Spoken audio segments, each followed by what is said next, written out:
નમસ્કાર, ground report સાથે હું હિના। રાજ્યમાં મેઘરાજા તાંડવ કરવા આવી રહ્યા છે। હવામાન વિભાગે આગાહી કરી છે।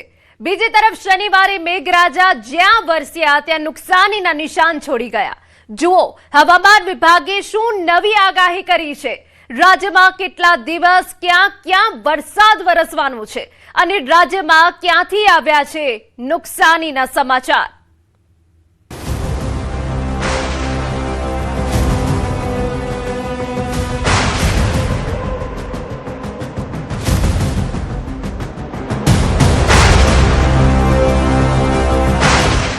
ચોમાસા પહેલા જ મહેરબાન મેઘરાજા, 6 દિવસ રાજ્યના મહેમાન બનશે મેઘરાજા।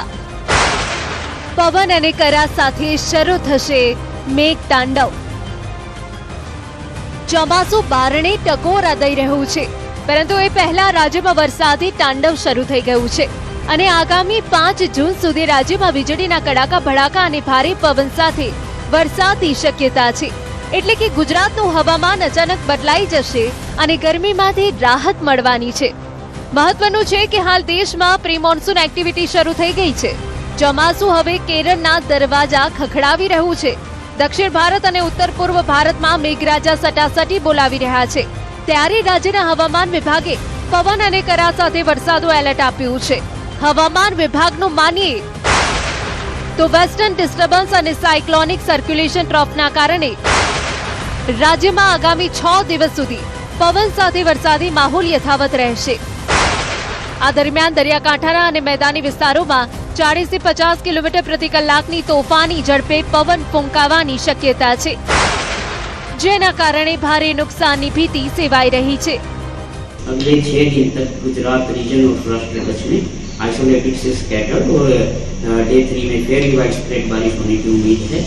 इसके साथ ही हम थंडरस्टॉर्म भी एक्सपेक्ट कर रहे हैं 1 से 6 डे 1 से डे 6 तक। 1 જૂન માટે હવામાન વિભાગે રાજ્યના 5 જિલ્લા માટે વરસાદનું ઓરેન્જ એલર્ટ આપ્યું છે। જે જિલ્લા માટે ઓરેન્જ એલર્ટ છે તેમાં સાબરકાંઠા, અરવલ્લી, મહીસાગર, દાહોદ અને છોટા ઉદેપુરનો સમાવેશ છે। આ ઉપરાંત અમદાવાદ, ગાંધીનગર, રાજકોટ સહિત રાજ્યના 26 જિલ્લા માટે યલો એલર્ટ આપવામાં આવ્યું છે। આ ઉપરાંત 2 જૂને ગુજરાતના 31 જિલ્લામાં વરસાદની આગાહી છે, જેમાં અરવલ્લી, નર્મદા અને તાપી માટે હવામાન વિભાગે ઓરેન્જ એલર્ટ આપ્યું છે। 3 જૂને ગુજરાતના તમામ જિલ્લા માટે યલો એલર્ટ અપાયું છે। 3 જૂને સમગ્ર ગુજરાતમાં ગાજવીજ સાથે વરસાદ પડવાની શક્યતા છે। 4 જૂને પણ રાજ્યના 31 જિલ્લા માટે હવામાન વિભાગે યલો એલર્ટ આપ્યું છે। હવામાનના જોખમે પલટાને પગલે તંત્ર સંપૂર્ણ એક્શન મોડમાં આવી ગયું છે। વાવાઝોડા અને ખરાબ હવામાનને ધ્યાનમાં રાખીને આગામી 2 દિવસ સુધી માછીમારોને દરિયો ન ખેડવા માટે કડક સૂચના આપવામાં આવી છે। મહત્વનું છે કે મે મહિનાની છેલ્લી તારીખની સવારે ગુજરાતના વાતાવરણમાં ઠંડક પ્રસરી ગઈ છે। શનિવારની મોડી રાત્રે અને રવિવારની વહેલી સવારે અમદાવાદ સહિત ગુજરાતના અનેક વિસ્તારોમાં પવન સાથે વરસાદ વરસ્યો, જેના કારણે તાપમાનમાં ઘટાડો નોંધાયો હોય તેવો અનુભવ થઈ રહ્યો છે। શનિવારે રાજ્યના અલગ અલગ જિલ્લામાં વરસાદે તારાજી સર્જી। છોટાઉદેપુરમાં વાવાઝોડા અને ભારે પવન સાથે વરસાદ વરસ્યો। જબુગામ નજીક ભારે પવનના કારણે રેલવે ટ્રેક પર એક વિશાળકાય ઝાડ ધરાશાયી થયું, જેના કારણે વડોદરા અને મધ્યપ્રદેશ જોડતો રેલ વ્યવહાર સંપૂર્ણપણે ખોરવાઈ ગયો। ટ્રેક પર ઝાડ પડવાની સાથે રેલવેની ઓવરહેડ વીજ લાઇન તૂટી પડી, જેને પગલે ઓવરહેડ સપ્લાય ઠપ થઈ ગયો। આ દુર્ઘટનાના કારણે મધ્યપ્રદેશના જોબટ અને વડોદરાને જોડતી રેલ સેવા પર વ્યાપક અસર પડી છે। જોબટથી વડોદરા તરફ જતી ટ્રેનને તાત્કાલિક ધોરણે છોટાઉદેપુર રેલવે સ્ટેશને જ રોકી દેવામાં આવી છે, જ્યારે વડોદરાથી જોબટ તરફ જતી ટ્રેનને તંત્ર દ્વારા રદ કરવામાં આવી છે। છોટાઉદેપુરમાં મધરાત્રે વાવાઝોડાએ તાંડવ મચાવ્યું હતું। અચાનક વાતાવરણ પલટાયું હતું અને ભારે વાવાઝોડું શરૂ થયું। પવનની ગતિ એટલી તીવ્ર હતી કે હાઈવેની બિલકુલ બાજુમાં આવેલા એક તબેલાના શેડના પતરા કાગળની જેમ હવામાં ઉડી ગયા હતા। આ પતરા સીધા ઉડીને નેશનલ હાઈવે નંબર 56ની વચ્ચોવચ્ચ આવીને પડ્યા હતા। રાત્રિના અંધકારમાં હાઈવે પર લોખંડના ભારે પતરા પડવાના કારણે મોટો અકસ્માત થવાનો ભય સર્જાયો હતો। જો કે આટલો વ્યસ્ત હાઈવે હોવા છતાં પડસદ નસીબે કોઈ જાનહાનિ નથી થઈ। સોરઠની ધરતી પર જાણે કુદરત મન મૂકીને વરસી હોય તેવો અદભુત નજારો જોવા મળ્યો। જૂનાગઢના સુપ્રસિદ્ધ અને પવિત્ર દાતાર પર્વત પર ચોમાસાના આગમનની આહટ વચ્ચે એક મનમોહક વરસાદી માહોલ જામ્યો। જાણે કે દાતાર પર્વતે વાદળોની ઓઢણી ઓઢી દાતાર પર્વતની ઊંચી ટેકરીઓ આજે ઘનઘોર વાદળોની સફેદ ચાદરથી ઢંકાઈ ગઈ હતી. પર્વતમાળા ઉપર વરસાદી વાદળો ઉતરી આવ્યા. જાણે ધરતી અને આકાશનું મિલન થયું હોય એવા દ્રશ્યો સર્જાયા. આ કુદરતી અને રમણીય સૌંદર્યને નજરે નિહાળવા માટે સ્થાનિક લોકો અને પ્રવાસીઓ મોટી સંખ્યામાં દાતારની ટેકરીઓ ઉપર ઉમટી પડ્યા. લોકો સેલ્ફી લઈને અને પ્રકૃતિની ગોદમાં બેસીને આ મનમોહક નજારાનો ભરપૂર આનંદ માણી રહ્યા છે. આ તરફ પંચમહાલના વેજલપુર બાગાયત ફાર્મમાં ગત મોડી રાત્રે આવેલા જોરદાર વાવાઝોડાના કારણે કલ્પના ન કરી શકાય તેટલું મોટું નુકસાન થયું. આંબા પર લટકી રહેલી કેરીઓ પળભરમાં જમીન દોસ્ત થઈ ગઈ. અમે બગાયત કેરીનું ફાર્મ લીધું હતું, તે માટે અમે વ્યાજે પૈસા લઈને અમે બગાયત ખરીદ્યું હતું કેરી. હવે અચાનક વરસાદ ને વાવાઝોડું આવવાથી ઘણું બધું નુકસાન થયું છે. આ નુકસાન એટલા માટે પણ મોટું છે કારણ કે વેપારીએ ઘરમાં દીકરી કે દીકરાના લગ્ન પ્રસંગનો ખર્ચ કાઢવા માટે વ્યાજે નાણાં લઈને આ ફાર્મ રાખ્યું હતું. હવે માથે વ્યાજનું ચિંતન અને હાથમાં આવેલો કોળિયો છીનવાઈ જતા વેપારી લાચાર બન્યો છે. અમારી એવી અપેક્ષા હતી કે અમે કંઈક બે પૈસા કમાઈએ તો અમે કંઈક લગ્ન પ્રસંગમાં છોકરાના વાપરી શકીએ. એ માટે અમે વ્યાજે પૈસા લઈને આ કામ કર્યું હતું. તે એના ઉપરાંત અચાનક વાવાઝોડું આવવાથી ઘણું બધું અમને નુકસાન થયું છે. 400 થી 500 મણ કેરીનું નુકસાન થયું છે. જે કેરીઓ આંબાની ડાળ પર લટકીને વેપારીઓની રોજીરોટી અને ઘરમાં ખુશીઓ લાવવાની હતી તે આજે જમીન પર ધૂળ ધાણી થઈને પડી છે. પંચમહાલના વેજલપુર બાગાયત કેન્દ્ર ખાતે અંદાજે 40 વીઘા જમીનમાં 2000 કરતા પણ વધુ વિવિધ પ્રજાતિના આંબાના વૃક્ષો આવેલા છે. આ ફાર્મમાંથી નડિયાદના એક વેપારીએ ટેન્ડર પ્રક્રિયા દ્વારા પોતાની આજીવિકા ચલાવવા માટે કેરીનો પાક વેચાતો લીધો હતો, પરંતુ ગત મોડી રાત્રે કુદરતે એવો પ્રકોપ વરસાવ્યો કે કલાકોમાં બધું વેરવિખેર થઈ ગયું. નફાના સહારે નફો મળશે, 5 પૈસા મળશે, કમાઈશું એવી રીતે અમે આ વાડી લીધી હતી. તેમાં તો અણધારી આફત આવી છે. અણધારી આફત સામે સરકાર તથા ભગવાન અમારી મુશ્કેલી સમજે તો સારું છે. વરસાદી માહોલ અને વાવાઝોડાના કારણે ઊંચાઈ પરથી પડેલી મોટાભાગની કેરીઓ ફાટી ગઈ. વેપારીઓનું કહેવું છે કે આ કેરીઓ હવે બજારમાં વેચવા લાયક પણ નથી રહી. ગત મોડી રાત્રે આવેલા વાવાઝોડા દરમિયાન જે અહીંયાના વેપારી છે તેના જણાવ્યા અંદાજિત 400 થી 500 મણ કેરી છે જમીન દોસ્ત થઈ હતી અને જમીન દોસ્ત થતા જ કેરી ફાટી ગઈ છે અને તે હવે પાકવાની કે વેચાવાની શક્યતાઓ નથી, જેથી ભારે નુકસાન થયું હોવાનું તેઓ હાલ શક્યતા વ્યક્ત કરી રહ્યા છે. સાથે સાથે સરકાર પાસે એક અપેક્ષા પણ વ્યક્ત કરી રહ્યા છે કે આ કેરી છે નુકસાન છે તેનું સર્વે કરવામાં આવે અને સર્વે કરી અને વળતર આપવામાં આવે. તે રોજીરોટી મેળવવાની અપેક્ષા હતી તે સંતોષી શકાય એમ છે. દેશની વાત કરીએ તો ઉત્તર ભારત ઘણા રાજ્યો કે જે ભારે ગરમી અને ગરમીના પ્રકોપથી ઝઝૂમી રહ્યા હતા ત્યાં પણ વરસાદ વરસ્યો છે, જેના કારણે તાપમાનમાં 4 થી 5 ડિગ્રી સેલ્સિયસનો ઘટાડો થયો છે. દરમિયાન હવામાન વિભાગે બે સારા સમાચાર આપ્યા છે. એક તરફ દક્ષિણ પશ્ચિમ ચોમાસું ઝડપથી આગળ વધી રહ્યું છે, બીજી તરફ પશ્ચિમી વિક્ષેપ અને સાયક્લોનિક સર્ક્યુલેશનના કારણે દેશના વિવિધ ભાગોમાં વરસાદ, તોફાન અને તીવ્ર પવનો ચાલુ રહેવાની ધારણા છે. ભારતીય હવામાન વિભાગ અનુસાર દક્ષિણ ભારતથી લઈ દેશના પૂર્વ અને ઉત્તર પશ્ચિમ પ્રદેશો સુધી ઘણા રાજ્યોમાં ગાજવીજ અને વીજળી સાથે વરસાદની સંભાવના છે. ચોમાસાના આગમનની વાત કરીએ તો દક્ષિણ પશ્ચિમ ચોમાસું આગળ વધી રહ્યું છે, જે અરબી સમુદ્ર, લક્ષદ્વીપ, બંગાળની ખાડી અને બંગાળની ખાડીના ઉત્તર પૂર્વીય ભાગોમાં નોંધપાત્ર ભાગો સુધી પહોંચી ગયું છે. આગામી દિવસોમાં ચોમાસું કેરળ, તમિલનાડુ અને અન્ય નજીકના પ્રદેશોમાં આગળ વધવાની સંભાવના છે. આ સક્રિય ચોમાસાના તબક્કાની અસર દક્ષિણ ભારતના ઘણા રાજ્યોમાં સ્પષ્ટ થશે. ગ્રાઉન્ડ રિપોર્ટમાં હવે આગળ વાત કરીએ. રાજ્યમાં પ્રી મોન્સૂન એક્ટિવિટીના ભાગરૂપે વરસાદી શરૂઆત. બસ હવે થોડા સમયમાં વરસાદનું આગમન પણ થઈ જશે. જેટલી વરસાદી રાહ શહેરીજનોને છે એટલી જ આતુરતાથી રાહ જગતના તાતને પણ છે. વાવણી તૈયાર છે, ખેડૂતો પણ તૈયાર છે, તો પછી ચોમાસા ટાણે જ કેમ મૂંઝાયા છે ખેડૂતો? જુઓ ગ્રાઉન્ડ રિપોર્ટમાં.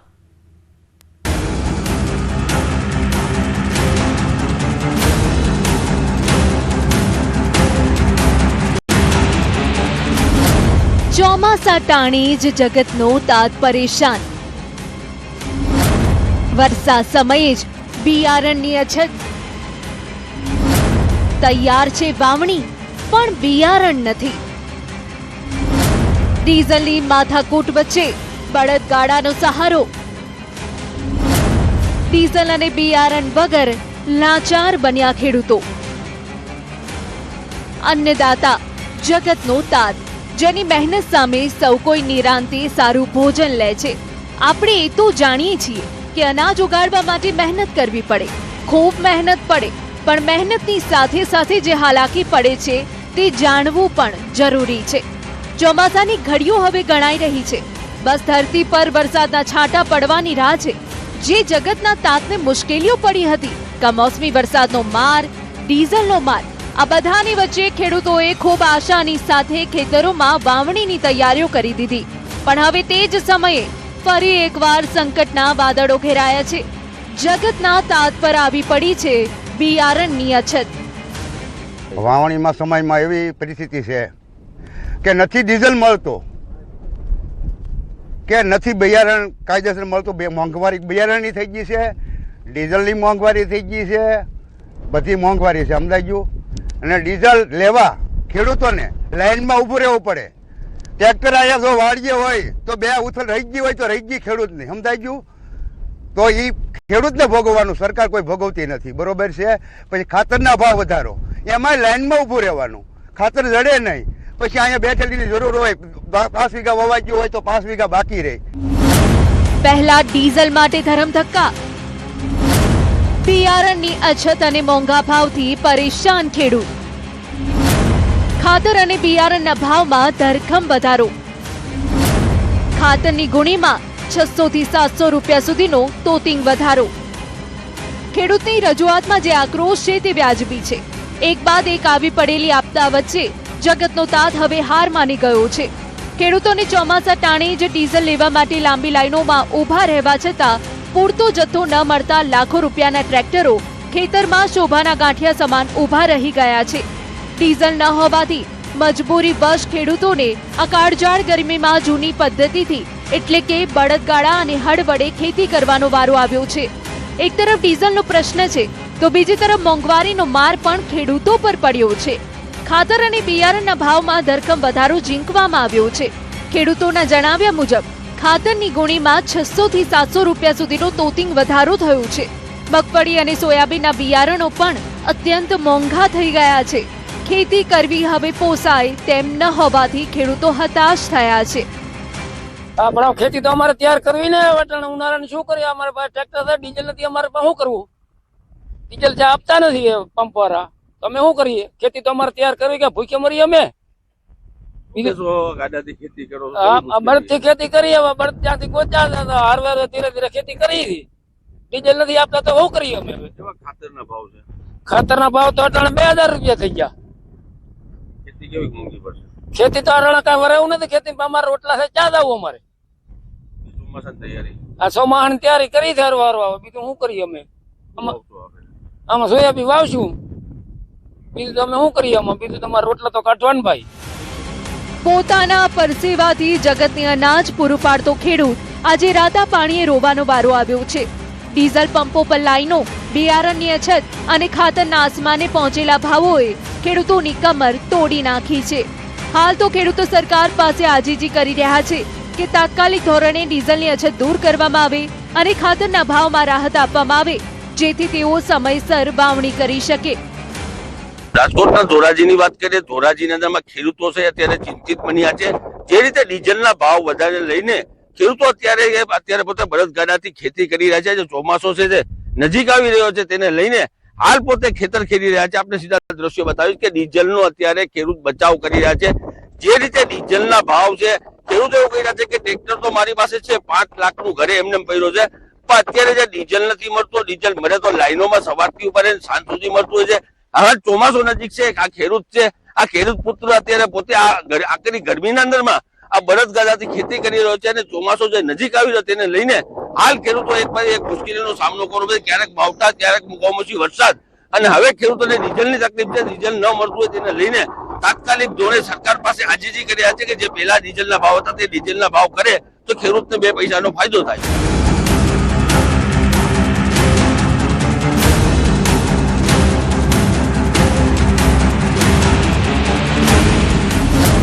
બિયારણના મોંઘા ભાવે ખેડૂતોને રડાવ્યા. ડીએપી ખાતરના ભાવમાં ધરખમ વધારો. ખેતી બની ખેડૂતો માટે મોંઘી. અરવલ્લીમાં ખેડૂતોએ ચોમાસુ વાવણી માટે તૈયારીઓ શરૂ કરી છે, પરંતુ ચાલુ સાલે મગફળીના બિયારણ અને ડીએપી ખાતરના ભાવમાં વધારો થવાના પગલે ખેડૂતો માટે ખેતી કરવી મોંઘી બની છે. બીજી તરફ ખાતર, ખેડ, બિયારણ મોંઘા બન્યા છે, પણ સામે ઉત્પાદિત પાકનો ભાવ પણ પોષણક્ષમ મળતો નથી, જેના કારણે ખેડૂતો પરેશાન બન્યા છે. તેવા સંજોગોમાં ખેડૂતોને સરકાર દ્વારા પોષણક્ષમ ભાવ મળે તેવું આયોજન કરાય તેવી માંગ ખેડૂતોની છે.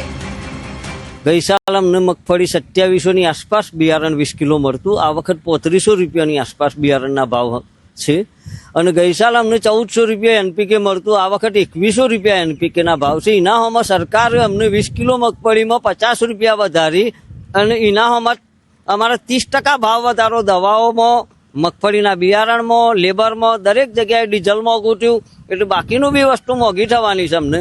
એટલે અમને આ વખત મગફળીના બી લાવવા માટે બી ખેડૂતો પાસે સક્ષમ પૈસા નથી. એવા ઘણા બધા ખેડૂતો છે કે જેને બી પરવડે એવું નથી. ખાસ કરીને ગયા વર્ષે મગફળી બિયારણનો પ્રતિ 20 કિલોની બેગનો ભાવ 2700 રૂપિયા હતો, જે ચાલુ વર્ષે વધીને 3200 થી 3300 થઈ ગયા. ડીએપી અને અન્ય ખાતરના ભાવમાં પણ એક બેગ પાછળ 300 થી 500 સુધીનો વધારો થવાનો છે. બીજી તરફ વૈશ્વિક મોંઘવારીને પગલે પેટ્રોલ ડીઝલ પણ મોંઘા બનતા ખેડામણ અને દવાઓ પણ મોંઘી બની છે, જેના કારણે ચાલુ વર્ષે ખેડૂતોને ખેતી કરવી ખૂબ મોંઘી બની ગઈ છે.